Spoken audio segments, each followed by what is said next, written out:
भला आपने कभी देखा है कि बिना ड्राइवर की बस चल सकती है, लेकिन आसनसोल के जुबली के सड़कों पर चल रही बिना ड्राइवर की बस।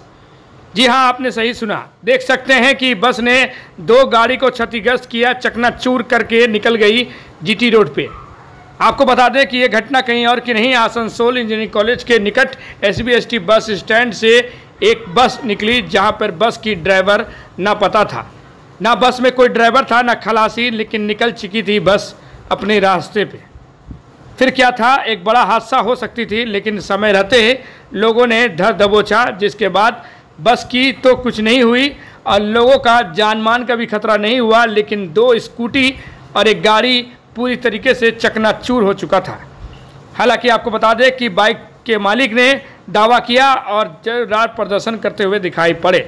फिर पुलिस घटनास्थल पर आकर गाड़ी की डिमांड रखी गई थी, उसे पूर्ण किया जाएगा, इसकी आश्वासन देते हुए बस को अपने कब्जे में लिया और इलाके से लोगों को रफा दफा करवाया। हालांकि सबसे बड़ी सवाल उठता है कि इस सड़कों पे बिना ड्राइवर के बस किस तरीके से चलने लगी। ये सबसे बड़ा सवाल उठकर खड़ा होता है। क्या अब आसनसोल के सड़कों पे बिना ड्राइवर की भी बस चलेगी? क्योंकि सरकारी बस अगर बिना ड्राइवर और खलासी के चल सकती है, ये सबसे बड़ा आश्चर्य की बात है। आइए अब आपको सुनाते हैं कि स्थानीय पार्षद ने क्या कुछ कहा इस घटना को लेकर। फिर आपको सुनाएंगे कि स्कूटी के मालिक ने क्या कुछ कहा, किस तरीके से ये घटना हुई।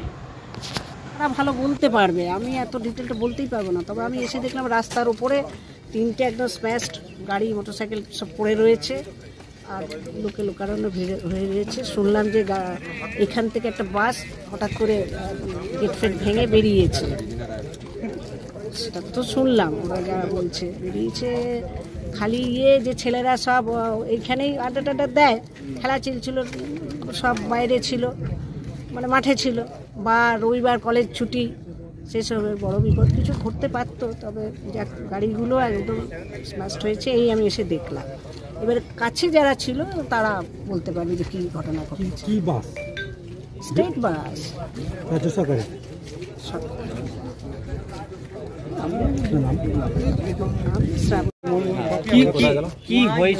আমরা দাঁড়িয়েছিলাম সার্ভিস রোডে, ঠিক আছে। আমি আর একটা ছেলে ছিল আর একজন তো গাড়ি, ও দাঁড়িয়ে ছিল, ও জাম করে সাইড করে বেরিয়ে গেল, ঠিক বাসটা আসতে দেখে। আমিও সেম জাম করে গেলো, গাড়ি ছেড়ে স্টার্ট হলো না, গাড়ি ছেড়ে বেরিয়ে গেলাম। লাস্টে গাড়িগুলো এমন মারলো, আমরা নেহাত থাকলে আমাদের বের হয়ে যেত। বাসটা এখানে সামনে, গেটের সামনে মারছে ধাক্কা, তখনই আমি বুঝতে পেরেছি। ড্রাইভার ছিল? ড্রাইভার কেউ ছিল না, ড্রাইভারকে গাড়ি স্টার্ট ছিল, কিন্তু আমরা চাবি বার করতাম, চাবি পেলাম না, কিছু না, গাড়ি স্টার্ট আছে দেখলাম। আর গাড়িটা বলছে বাস খারাপ, মানে স্টার্ট ছিল, ড্রাইভার ছেড়ে চলে গেছে। রাস্তা ওই যে ডিভাইডার ছিল, ডিভাইডার মেরে ব্যাক করে ড্রেনটাতে মেরেছে বলে বেঁচে গেছে, নাহলে ডিভাইডার না থাকলে বেরিয়ে কোথাও মাত্র কে জানে। আর রাস্তায় গাড়ি, তখন রাস্তায় গাড়ি পড়ে পেরিয়ে যায় না, আমার হাত দাঁড়িয়েছিলাম বলে আমি বেঁচে গেলাম। আমরা যখন চালু রাস্তায় চলতাম তখন বাস আমাদের শেষ হয়ে যেত। কতগুলো বাইক ছিল? 3টে বাইক ছিল, তার মধ্যে 2টো বাইক তো আপনার পুরো একদম ফেমাস করে দিয়েছে, পুরো একদম লেভেল করে দিয়েছে পুরো। আর একটা বাড়িতে পুরো হ্যান্ডেল ফ্যান্ডেল লাইট ফাইট পুরো গিয়েছে। কি সরকারি বাস? সরকারি বাস, হাওড়া ডিপো। ড্রাইভার খালাসি কেউ ছিল না বাসে, স্টার্ট ছিল কিন্তু গাড়ি। তালা লাগা থাকে? আমার নাম শ্রীকান্ত মাঝি। আর গেটটা পুরোপুরি বন্ধই থাকে, তালা লাগানো, তালা থাকে।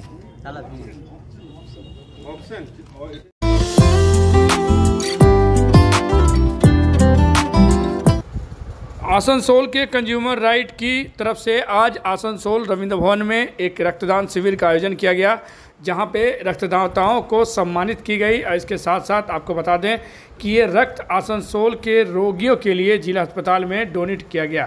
इसके साथ साथ आपको बताते चले कि रंगारंग कार्यक्रम का आयोजन भी किया गया था, जहां बच्चे को पुरस्कार दी गई और उसे सम्मानित भी किया गया। और जिस तरीके से ये संस्था अपनी जीविका जिस तरीके से जीती है और आसनसोल के लोगों के लिए जिस तरीके से खड़ी होती है, ये काफ़ी तारीफ़ काबिल है। और साथ ही साथ इस रक्तदान शिविर को लेकर उन्होंने क्या कुछ कहा, आइए आपको सुनाते हैं। আমরা কনজিউমার রাইটস থেকে এটা করেছি। আমি হচ্ছে মিঠু মুখার্জি, স্টেট প্রেসিডেন্ট। তো আমরা প্রতি বছরই এটা করি, গত 2 বছর ধরে। আর আমাদের গাইড করেন মিস্টার অসীম সরকার, উনি আছেন আমাদের সাথে। দেখুন, টার্গেট তো এখন আমি বলতে পারবো না, তাও নিয়ার অ্যাবাউট অ্যাটলিস্ট 50-100 তো ওঠা উচিত। 100 টার্গেট করেছি, এখনো 35 হয়ে গেছে। মিঠু মুখার্জি।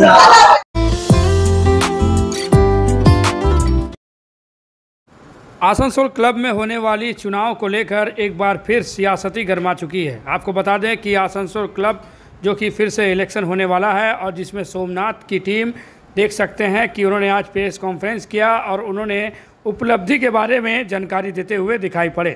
आपको बता दें कि आसनसोल क्लब में स्विमिंग पूल से लेकर बार और फैमिली रेस्टोरेंट और तरह तरह की चीज़ें उपलब्ध कराई गई है और उस उपलब्धि को लेकर उन्होंने प्रेस कॉन्फ्रेंस कर जानकारी दी और भी उन्होंने सोमनाथ जी ने क्या कुछ कहा। आपको आइए प्रेस कॉन्फ्रेंस में क्या कुछ चर्चा हुई और क्या करेंगे आने वाले इलेक्शन के जीतने के बाद उनकी क्या राय है आपको सुनाते हैं।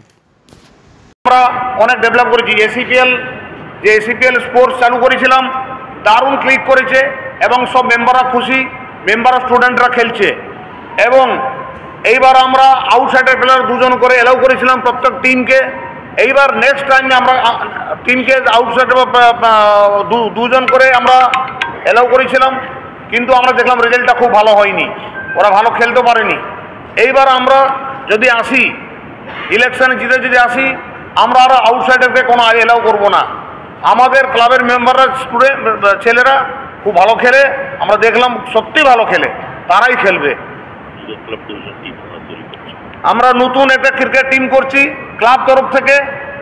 এরা মোটামুটি যে কোনো ক্লাব এবং যে কোনো জায়গায় ওরা কম্পিটিশনে খেলা করবে। ইনডোর ব্যাডমিন্টন এবার যে নেক্সট আমরা যদি আসি ইনডোর ব্যাডমিন্টন কোর্ট বানাবো। পুরো ক্লাবকে আলাদা ডিসিপ্লিন আলাদা সিস্টেমে নিয়ে আসা, তার জন্য হোটেল ম্যানেজমেন্ট টিম আমরা আনাবো। এই বছর মার দুর্গাপূজা আসছে, যদি আমরা আসি অক্টোবর মাসে পুরা ধুমধাম পুজো চলবে। মায়ের পুজো যেরকম খুব ভালোভাবে করা যায় তার চিন্তাধারা মোটামুটি আমাদের টিম করবে। হুক্কা বারকে নতুন ফ্যামিলি রেস্টুরেন্ট বানাবো। যে হুক্কা বার আছে আমাদের তাকে family restaurant A1 category 5 star category restaurant বানাবো এবং পুল ফেস রেস্টুরেন্ট নাম নেবো। রেস্টুরেন্টের নাম থাকবে পুল ফেস, পুরা সিসার পুরো কাচের হবে। হুক্কা বারটা বন্ধ হয়ে যাবে। হুক্কা বার অলরেডি বন্ধ আছে, আমার হুক্কা বার নাম আছে, শুধু হুক্কা চলে না। মানে ওটা আমরা এমনি যে কোনো পার্টিতে ভাড়া দিই, কিন্তু সেটাকে আমরা মডার্নাইজেশন করবো। মডার্নাইজেশন করে ওটাকে স্টার ক্যাটাগরি রেস্টুরেন্ট বানাবো। এবং আমার ভাই বিরোধী ভাইরা বলে যে আমাদের নাকি রেস্টুরেন্টে কোনো জায়গা নেই, শুধু বাড়ি বার। আরে ক্লাব তো তা না, ক্লাবের যারা মেম্বার, যারা ফ্যামিলি তারাও মেম্বার, তারাও ওই বারে যেতে পারবে, রেস্টুরেন্টও যেতে পারবে, সব জায়গায় এলো হচ্ছে ফ্যামিলিকে। ফ্যামিলি আমি আসার পরে এখানে একমাত্র আমি করেছি আমার টাইমে, আমার টেনুয়ারে আমি করেছি যে আমার লেডিস মেম্বাররা ভোট দিতে পারবে। হাজব্যান্ড যদি কলকাতায় থাকে, হাজব্যান্ড যদি বাইরে গিয়ে থাকে, সে ভোটটা নষ্ট হবে না, সে ভোট ওনার মিসেস স্ত্রী ভোট দিতে পারবেন।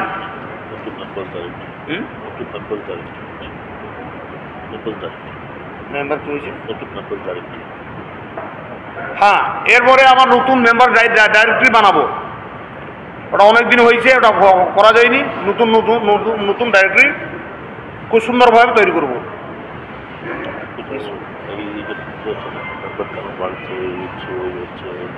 এবং আমার বিরোধী ভাইরা যে আলোচনা করে যে মেম্বার যাকে যেরকম মেম্বার সেরকম মেম্বার নিয়েছে, উনি যেরকম কোনো মেম্বার দেখছে না মেম্বার নিয়ে নিচ্ছে, উনি ভুল বলছেন।